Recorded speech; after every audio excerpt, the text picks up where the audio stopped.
একটি কথা মনোযোগ দিয়ে শুনবেন। তওবা করলে আল্লাহ পাক মাফ করে সারা জীবন। উলামায়ে কেরাম বলছে, নবী রাসূলরা বলছে, সাধারণ লোকেও বলে, যে কেউ বলে তওবা করলে আল্লাহ পাক মাফ করে দেয়। কিন্তু তওবার একটা সীমারেখা আছে না ভাই। কোন জিনিস তওবা করলে মাফ করবো, কোনটা তওবা করলেও মাফ করতো না, এটা কি সারা জীবন একটু চিন্তা ভাবনা করছেন? একটু নিজের আকল খাটাইছেন? একটু ওরকম ভাবে গভীরতা ভাবে এটি নিয়ে চিন্তা করছেন? কোন উলামায়ে কেরামের কাছে এরকম ভাবে যাচাই বাছাই করছেন, জানছেন? না, জানেন নাই।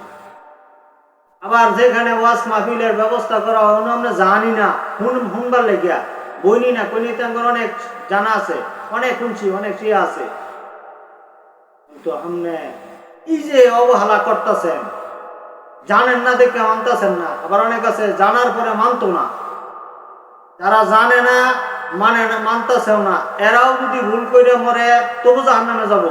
যারা জান না, মানতো না, ভুল করবো, তারপরেও এই অন্যায় কাজই করবো, হেও জাহান্নামে যাব। তাহলে না জানলেও কিন্তু মাপ পাইতো না। জানি না এই জন্য মানছি না, তাও মাপ পাইতো না। আবার জানি মানছি না, তাও মাপ পাইতো না। কথা বুঝতেছেন?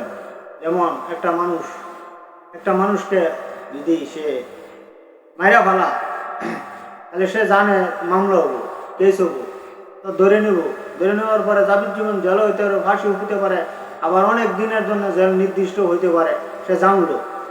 এরপরেও যদি মাইরা ফেলা, এবার জজ সাহেব যদি হাতুর একটা লইয়া যদি বলে অর্ডার, এই লোক সাক্ষী প্রমাণের উপরে ভিত্তি করে তাকে যাবজ্জীবন দেওয়া হইলো, অথবা ফাঁসি দেওয়া হইতেছে, অথবা অত দিনের জন্য জেল দেওয়া হইতেছে, তখন যদি কয় জজ সাহেব একটু খারেন আগে এই হুকুমটা করিন না, যে জেলটা দিন না, যে আমি জানতাম আপনি এটা একটা কবাই, আমি জানি না করছি, আবার আমার মাফ করে দিন, আমার জেল দিন না, যে ছাইরা দিন, আমি আর জীবনে কেউ এরকম করতাম না, সার্বনি তারা তো চারতো না। আবার দেখা গেল যে সে জানেই না, মানলের মত একদম জানতো না, মাইরা ফেলাইছে, কারণ তার নামে কেস হয়েছে, ধরে নেওয়ার পরে এবার জজ সাহেব এবার হাতুর একটা লইয়া বলতেছে অর্ডার, এই সাক্ষী প্রমাণের উপর ভিত্তি করে অমুকরে ফাঁসি দেওয়া হবো, অথবা যাবজ্জীবন দেওয়া হইতেছে, অথবা অত দিনের জন্য জেল দেয়। তখন জজ সাহেব আমি জানতাম, আমি করতাম না, আমি জানি না, এই জন্য মারছি, এবার আমার ছাইড়ে দিন। তখন কি তাও হারা ছাইড়ে দেওয়া হবো? তাও তারা ছাইড়ে দেওয়া হইতো না। কাজেই আপনি জানেন চাই না জানেন, যাচাই বাছাই করেন চাই না করেন, আপনি ভুল করলে জাহান্নামে যাওয়ানি লাগবে, শাস্তি আপনার হবেই। আজ এই জন্য মরছি না যাতে এখনো আমরা জীবিত আছি, উলামায়ে কেরামদের সাথে পরামর্শ করব, জানবো, যাচাই বাছাই করব, তাদের কাছে যাব, ওয়াজ মাহফিলের ব্যবস্থা করলে অনুযায়ী আমরা শুনলে দেখা গেল আমার এমন কিছু প্রশ্ন আছে, এমন কিছু কথা আছে যেটি আমি প্রশ্ন মানে আমি করতাম না, জিজ্ঞাসা করতাম না, অথচ ওই দিন ওই কথাটা বয়ানও তুলে ধরছে, বলছে, তখন আমার জানা হয়ে গেল, শিক্ষা হয়ে গেল, তখন আমার এই ভুলটার থেকে আমি ফিরে হওয়ার একটা ব্যবস্থা আমার হইল। যেমন মুরব্বীরা উদাহরণ দিছে যে মানুষ যায় এক মৃত্যুর পরে যায় এক বিপদে পড়বো, যদি সে সঠিক কাজ না করে, সে যদি ভুল করে তাই মরার পরে এক ধরা খাবো, আর এক ধরা খাবো যে যদি সে তাবলিগ জামাতও বাইরে যা, চিল্লায় বাইরে যা, তাহলে ধরা খাবো যে সে জীবনে কি করছে না করছে।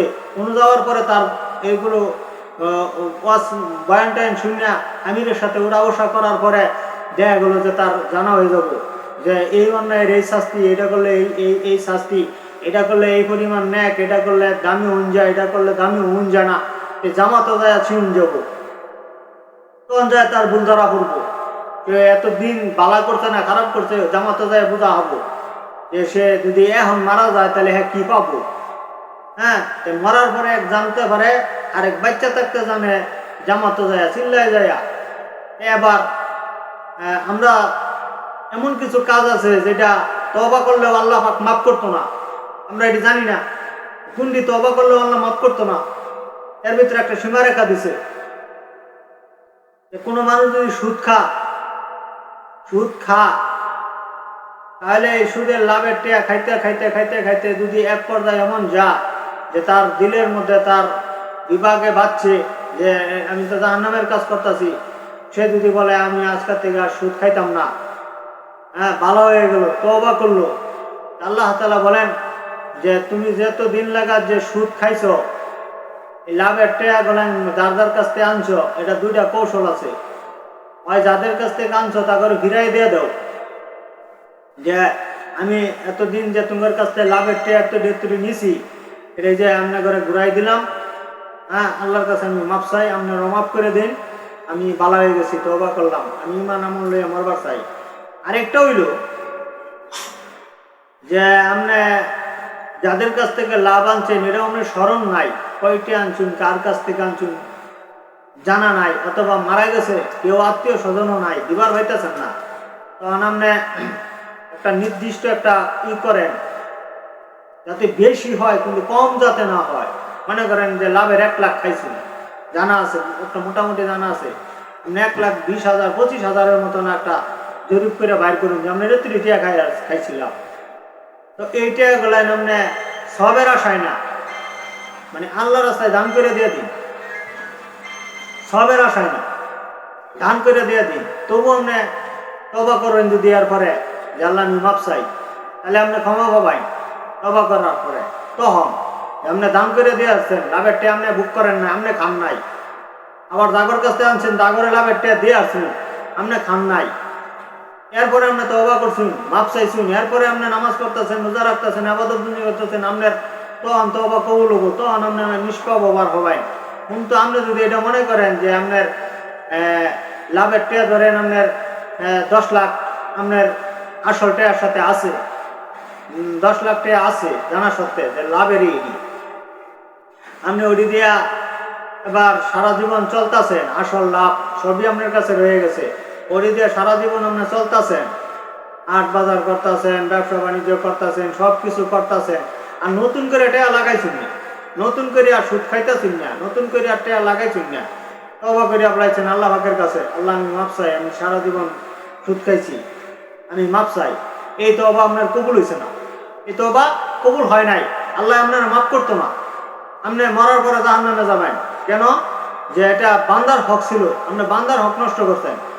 যদি আল্লাহর হক নষ্ট করতেন, যেমন আপনি মনে করেন রোজা রাখছেন না, এটা আল্লাহর হক, আপনি নামাজ পড়েন নাই 20 বছর, এটা আল্লাহর হক ছিল, আপনি যদি নামাজ পড়েন নাই, রোজা রাখেন না, এটি যদি আপনি মাপ চাইতেন, আল্লাহ আপনার মাফ করে দিত, যখন তখন তওবা করলে মাফ করে দিত, আল্লাহ আমি নামাজ পড়ছিলাম না, আমার মাফ করে দাও, আল্লাহ আমি রোজা রাখি নাই, মাফ করে দাও, মাফ করে দিত যখন তখন।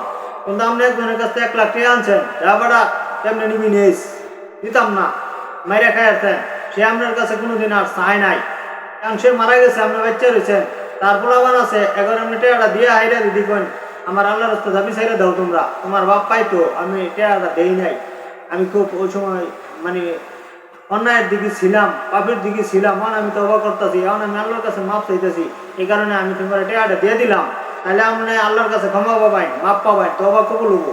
টাকাটা দেওয়ার পরে আর যদি আপনি টাকাটা না দেন, দেখা গেছে আপনারা 3 ভাই, 3 ভাইয়ের মধ্যে আপনি বাইরে আদর মদর করেন বেশি, মারে বেশি ভালোবাসেন, পটলাই মটলাই আপনার জমিন বেশি লেখে নিচ্ছেন গিয়া, জমিন বেশি লেখে নিচ্ছেন গিয়া, ওটিরে আপনি অল্প আসিন, হেডিরে আবার বাক করে আবার ওটিরেও দিয়েছেন, আপনিও নিছেন, কিন্তু এইটা যে আপনি বেশি নিছেন, ওই বাইরেও আপনার জমিন নিতে পারেন নাই, আর আপনিও সৎ ইচ্ছায় দেন নাই, আপনি বেশি নিছেনি, এই যে কাজটা করছেন, আপনি হক মেরে খাইছেন, আপনি যদি হজ করে আজি হয়ে যায়, নামাজি আপনি মনে করেন তাহাজ্জুদের নামাজ শুদ্ধ করুন, তবু আপনি জাহান্নামে যাবেন, কারণ আপনার ওই জায়গা আপনার সাথে সাথে আবার ওই বাইন্ডে আপনার দেয়া লাইন লাগবে, যে জায়গাটা আপনি বেশি আনছেন ওই জায়গাটা দেয়া লাইন লাগবে। এরকম অনেক জিনিস আছে যে আপনি তওবা করলে তওবা কবুল হয় না, ওটা বান্দার হক নষ্ট করছেন, আল্লাহর হক নষ্ট করেন নাই। এই জন্য অনুরোধ করবো, যারা সুদ খাইছেন, সুদের টাকা খাওয়ার পরে যারা তওবা করছেন, ভালো হয়ে গেছেন, নতুন করে আর সুদ খান না, হ্যাঁ আলহামদুলিল্লাহ আপনি অনেকটা ভালো হয়েছেন, কিন্তু আরেকটু বাহির হয়েছে, আপনার কি পরিমাণ আপনার লাভের টাকা আপনার রয়ে গেছে, এই টাকাটা আপনি 2 পদ্ধতির মাধ্যমে আপনি করেন, হয় আপনি খুঁজে আত্মীয় স্বজনদেরকে দিয়ে দেন, যার কাছ থেকে আনছেন, নাহলে তারে দেন, নাহলে তার হকদার তার অরিশদারি যারা ছিল এদেরকে দিয়ে দেন, দিয়ে দাবি ছাড়াই আনায়, আর যদি কেউ না পান তাহলে আল্লাহ রাস্তায় দিয়ে দেন, যে সবের আশায় না আমি দান করলাম আমার সবের আশায়, এইটা না, যে আল্লাহ অমুকের কাছ থেকে আমি এত লাভের টে আনছিলাম, আর তার আত্মীয় স্বজনকেও দিতে পারলাম না, এরা নাই, এরাও দিতে পারলাম না, এখন আমি তোমার রাস্তায় দান করে দিয়ে দিলাম, এই সবটা অগরে দিয়ে দিও। ওই যার কাছ থেকে আমি লাভের টেয়ার আনছিলাম এই সবের মালিকটা আল্লাহ হেরে বানাই দিও, তাহলে হাসনের মাঝে আপনার বাচ্চা যেতে পারেন। অথবা কেউর কাছ থেকে আপনি জোর জুলুম করে মাইরে আনছিলেন, হ্যাঁ বাচ্চা রয়েছে না, এর কাছ থেকে কি পরিমাণ টাকা পয়সা আনছিলেন, কি পরিমাণ সম্পদ আনছিলেন, ওটা হেরে দিবার হইলে দিয়া দাবি ছাড়াইন, আর না দিতে হলে আল্লাহ রাস্তায় দান করে দেন, হেরে যেন আল্লাহ সব দিয়া দেয়। আপনি এই সবের আশা করে দান করেন না দেয়, তাহলে আপনার হইতো না। তাহলে যদি আপনি বাঁচবার পাই, যে মাসালাটাই আপনারা শুনলেন, আমল করার চেষ্টা করবেন। আল্লাহ তাআলা আমাদেরকে দিনের উপরে পুরোপুরিভাবে চলা, আমরা দিনের উপরে পুরোপুরিভাবে চলি। আমার এই ভিডিওটা লাইক, কমেন্ট, শেয়ার, সাবস্ক্রাইব করে দিবেন।